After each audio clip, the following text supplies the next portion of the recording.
They set me by the window upon two silver trays. The nurse was quite the angel, singing come down heavenly rays. A white light shining on my face. She knew she saw me smile. Eyes aglow and blinking all the while.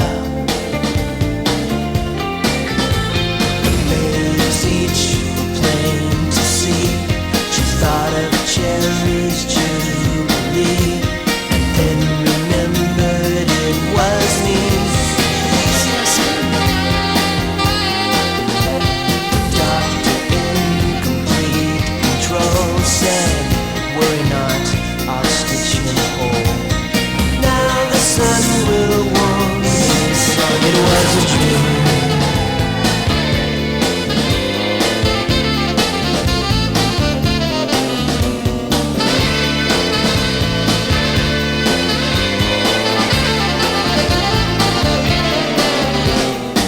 In this particular dream, it was that you were very cold when you were frozen, and that God wanted to, just by the light of His love and His mercy, just touch you and warm you in places that are cold.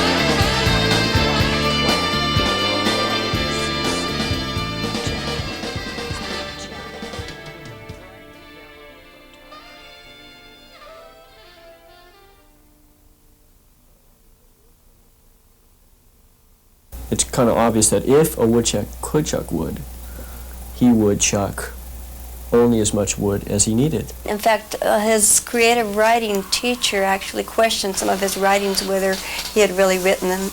He had. Unless he derived some kind of strange pleasure from chucking wood, in which case he may chuck wood in excess. I don't even know what a woodchuck is. He was a very unusual child because he never cared for sweets, and toys didn't interest him, nothing but musical instruments.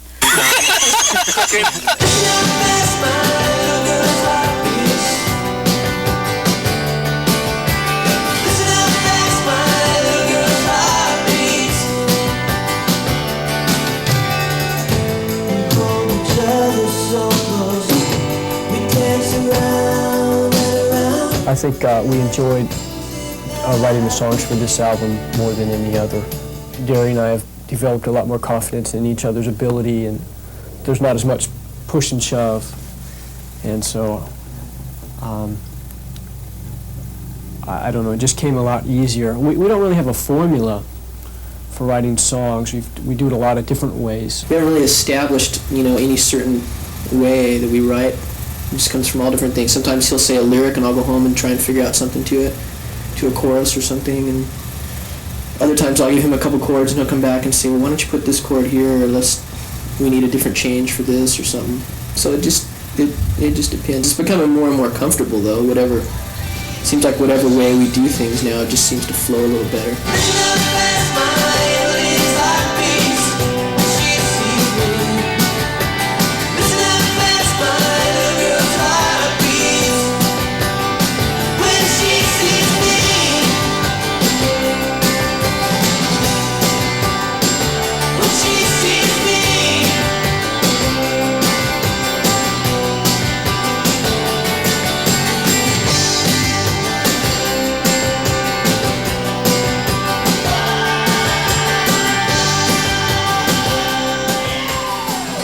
Going on the road with these guys is a lot of fun. I get to mix the house sound, which means if I think the gig is going boring, I can just turn up the kick and snare and more people will dance. There were a lot of sort of low-budget gigs. There was one we played up in, it was in Canada, I think it was in Toronto someplace. It was an outdoor festival, and the promoter had put us up at a hotel, but then he had forgotten that we were supposed to play at this gig. So we ended up having to walk like a mile or a mile and a half to get by ourselves. He never sent anyone to pick us up. So we had road cases on our backs, you know, we're dragging all this equipment with us.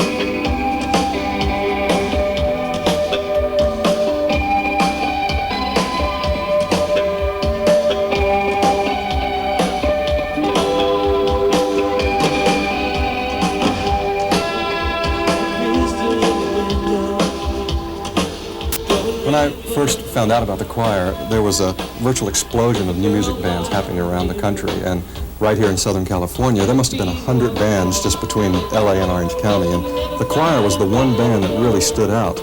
They had a great look on stage. Here's this guy, Derry, with long red hair, running around like crazy, playing guitar. And Steve on drums. He was a really tough, aggressive drummer, but he'd also just flip the beat around every chance he got and turn it into something really new and exciting. And then afterwards, I was talking to them and found out that their dads were both pastors, and so they knew a lot about the church and what was going on out there. And at the same time, they both had degrees in music and literature. And it was just such a great combination. I thought, this is a unique band. I've got to go check them out.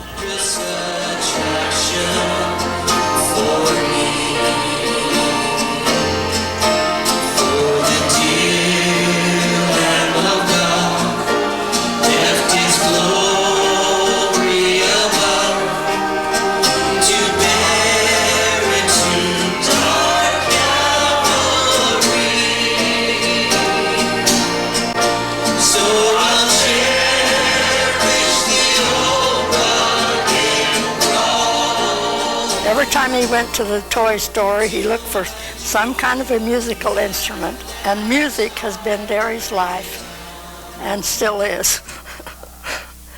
That's all he thinks about, and I don't know, every time he sees a new guitar yet, at his age, he would like to have it if he could afford it. But he's been a very unusual child about staying in church and doing what he could for the Lord. Why do you do this? How did you come to do it? What happened to even cause you to think about doing this? I mean, like, did a guitar fall on you, or you sang in the shower, or what happened? Actually, it was my mom. Really? Yeah, when I was a kid, my mom she plays guitar and piano, and it's like a real gospel quartet kind of thing, you know. So you played with her? Yeah, when I was a little kid, she used to, because my dad pastored a church, so we'd get up on Sunday morning, you know, my mom and my dad and myself, and we'd sing. And there's been guitars, all my relatives played. There's been guitars lying around the house all my life, so it was just, you know, inevitable. You pick it up and start playing a little bit. But it was all in church, you know, from the very beginning. It was singing gospel hymns and gospel songs and things like that.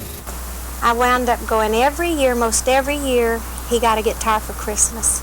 And one in between. And no, not one in between. All I can say, he's been a real good boy to us.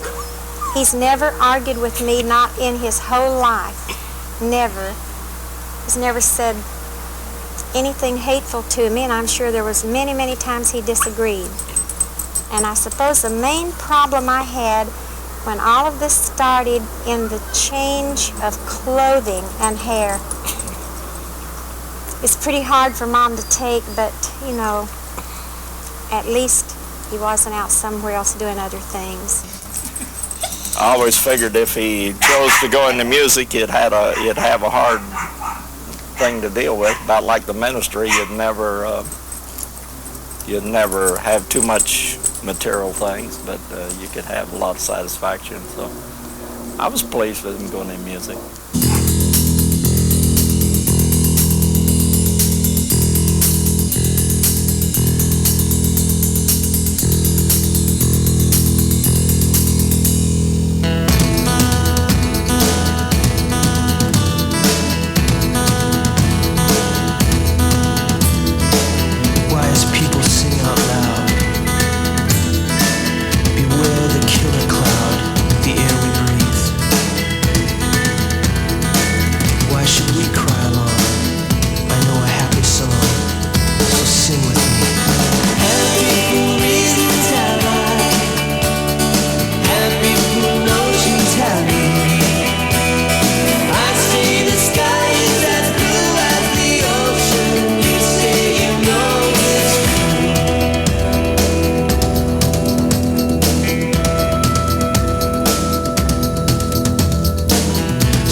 band when you had to worry about taking a female on the road?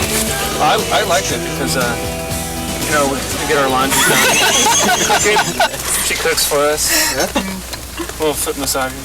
Not only that, but if the van breaks down, we have a mechanic. Yeah. To fix it. Well, actually, I'm pretty much in my element because I was raised with 3 brothers, and so playing army and riding motorcycles was just as common as pastime for me as like curling my hair or learning how to sew. So We just feel lesbian. And Ben has been showing me some nice things about the makeup.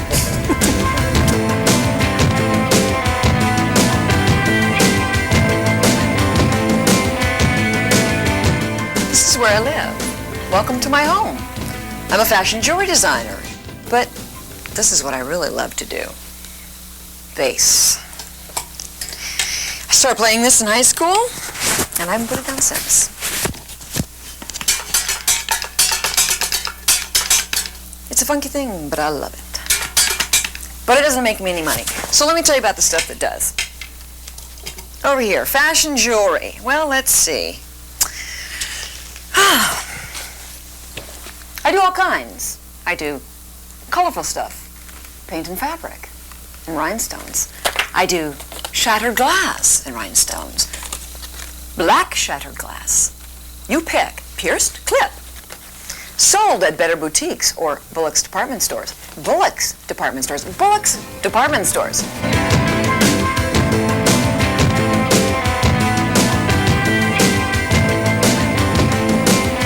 It was an exciting time playing the LA club scene in the early 80s. I mean, I just moved out from Tucson, Arizona to Hollywood, California.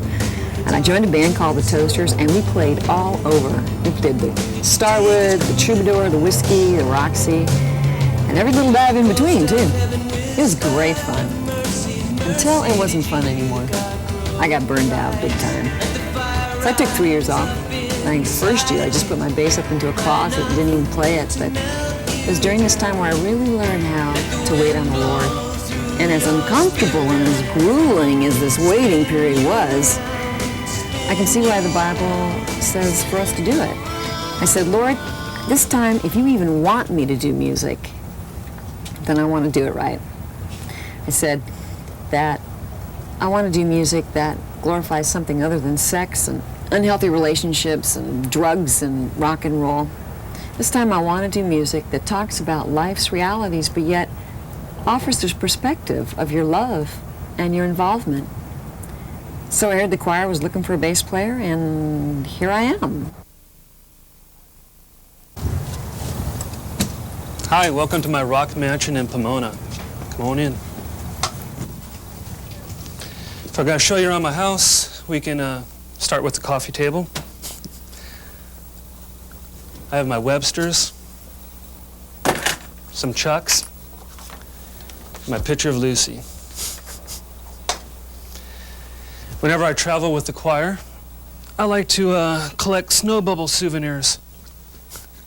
Alaska, Switzerland, Paris, France. This was made in Hong Kong. We have Bruges, London. This was made in Germany. And San Francisco. I'm also an art collector. My favorite piece is the Colonial Queen.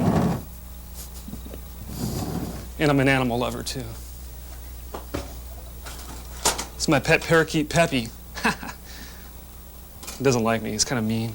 It's probably because of the dancing raisin I always keep nearby. Step into my kitchen. Not much to eat. But I do have next week's dinner. Just add water.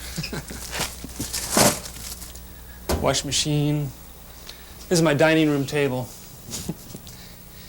And I'm down to my last frying pan because all my others got dirty, so I threw them out. I have a music room, too. These are electronic things. And I play this.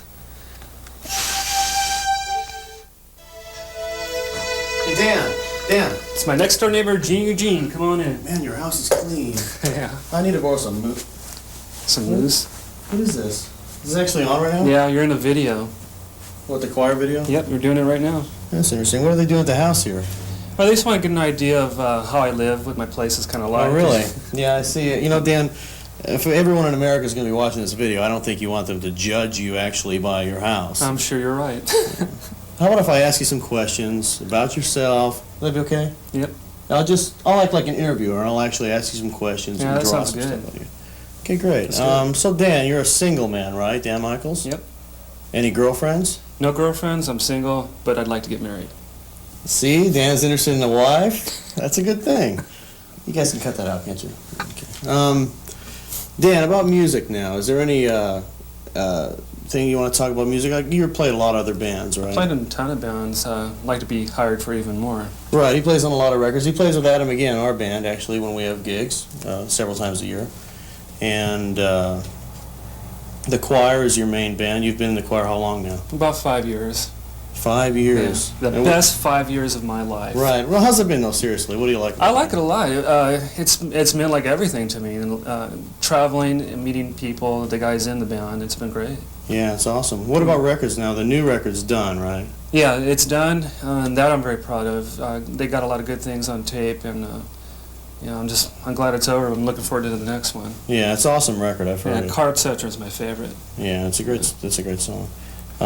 What's your favorite thing, actually, though, about being in the band? Oh, most definitely traveling. We've been to Europe twice, all over the country, and that's where I get my little snow bubbles. The country of Europe is a nice country. But yeah, if people want to send me those snow bubbles that I collect. Dan, look, you have a lot of great tour stories. Why don't you just tell a tour story and, really great. I do have a great tour story. When I was in Europe, I was in Belgium, and I was in the city of Bruges, and we're walking down the street, and I came upon this construction site, and there's these... Yeah, thanks a lot, Dan.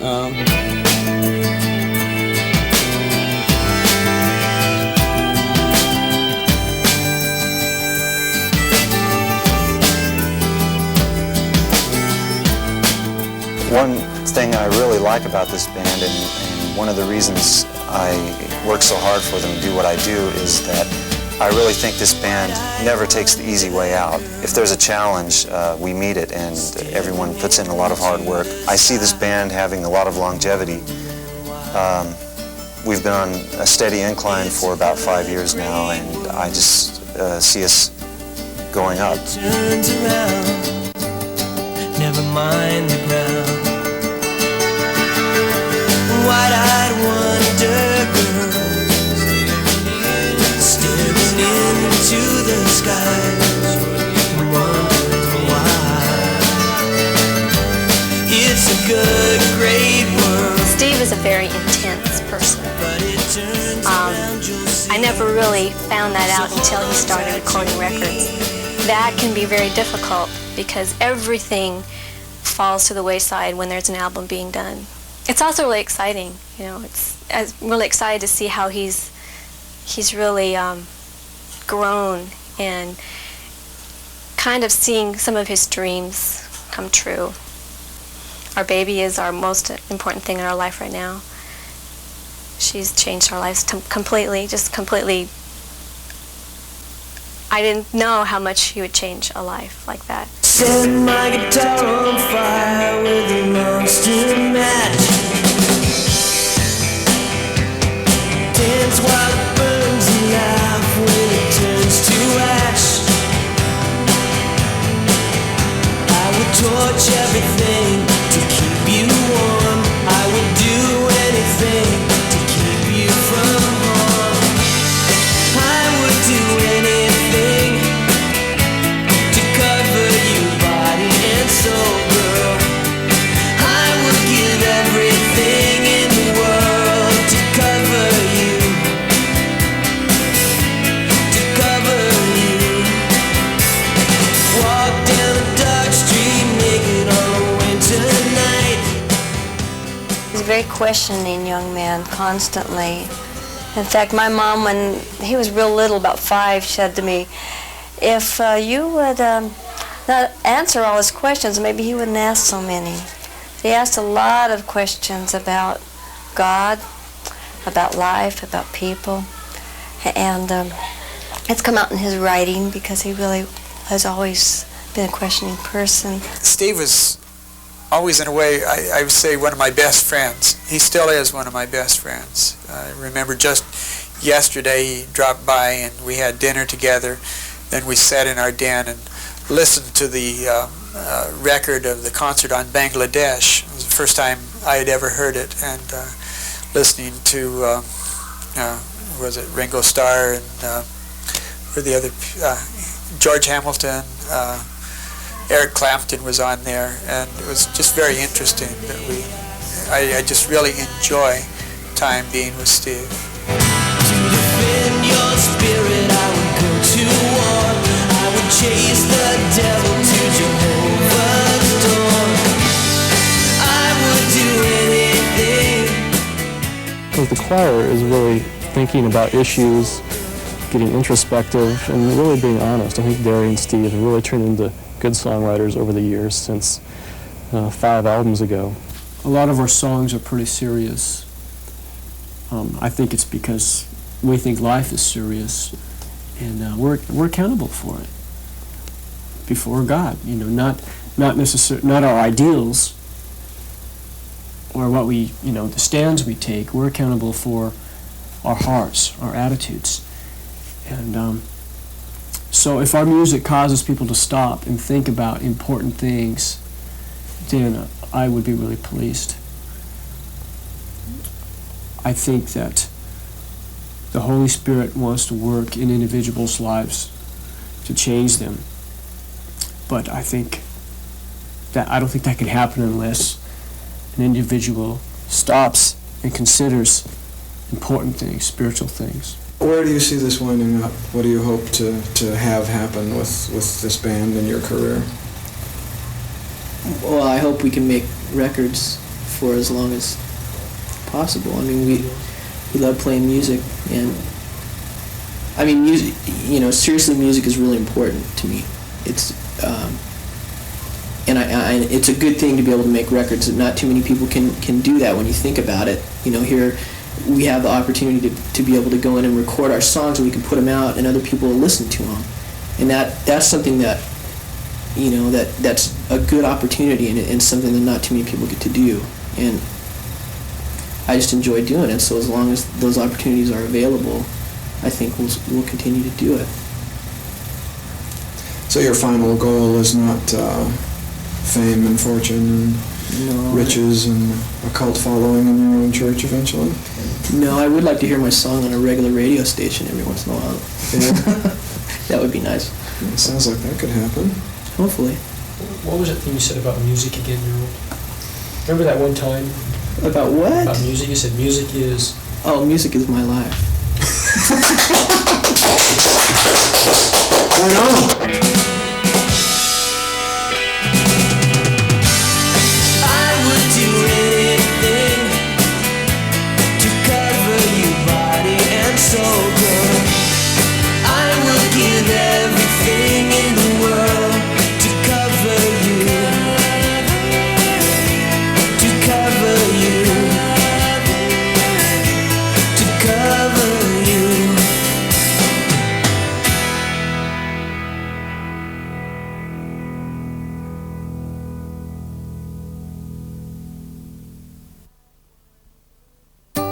Wide-eyed wonder girl, staring into the sky, I'm wondering why. It's a good, great world, but it turns around, never mind the ground. Look up high, stars above, please don't cry. Father's love, hold on tight to his hand. Dream tonight, understand. Wide-eyed wonder girl, staring into the sky, wondering why. It's a good, great world, but it turns around, never mind the ground. pie.